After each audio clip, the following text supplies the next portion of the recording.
Now, for some more buying considerations, again, we talked about the brand. That's just pretty much a personal choice. There would be different articles where different people say that one brand's better than the other, but just try to decide that for yourself. The next thing I want to talk to you guys about is the speed of the CPU. And this is one of the main things people look for when buying a CPU. Now, the faster the speed of the processor, the faster it's going to process information, and therefore the faster your computer is. Now, the speed of the CPU is going to be measured in gigahertz. Now, just to give you guys kind of a range of what you're going to come across, anything between 1.5 and about 2 gigahertz is going to be good for like browsing the internet and typing documents like in Microsoft Word and stuff. Anything between 2 and 3 gigahertz is pretty much suitable for small games or if you're going to be using your computer pretty often, and a little bit bigger programs in Microsoft Word. Now, anything above 3 gigahertz on your CPU, now you can get into the big games and you can start editing photos and video and things like that. But if you're going to be working with editing photos and playing huge games, I wouldn't go any lower than 3. So, now that we got the speed and the brand, the next major important thing I want to talk to you guys about is the socket of your CPU. Now, this isn't really important as far as performance goes, but making sure it's compatible with your motherboard, it's very important.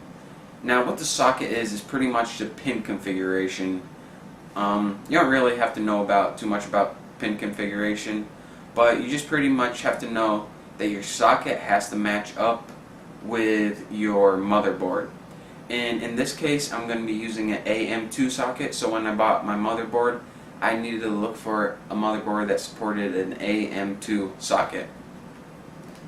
Now, the last buying consideration I'm going to talk to you guys about is my favorite, it's my most exciting one. It's the cores.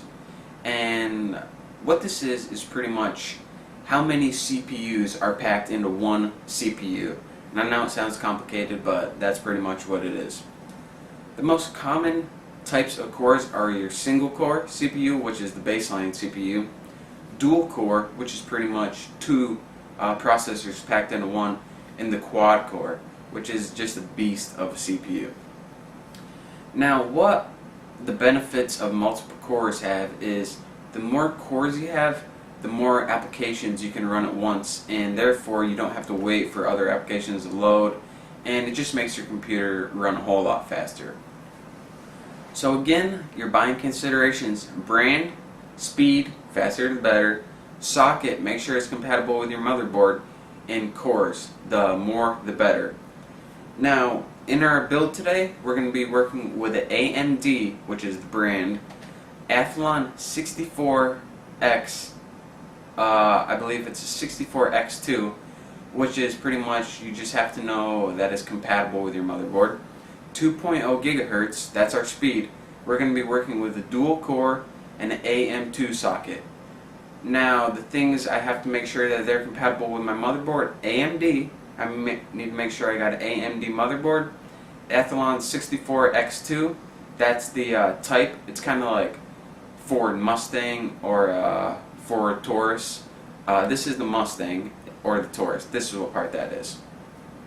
So that, and I'm going to be working with an AM2 socket. So again, socket type, the brand, and the AM2, whatever that's called. So now we got our CPU picked out, we're ready to move on to choosing our motherboard.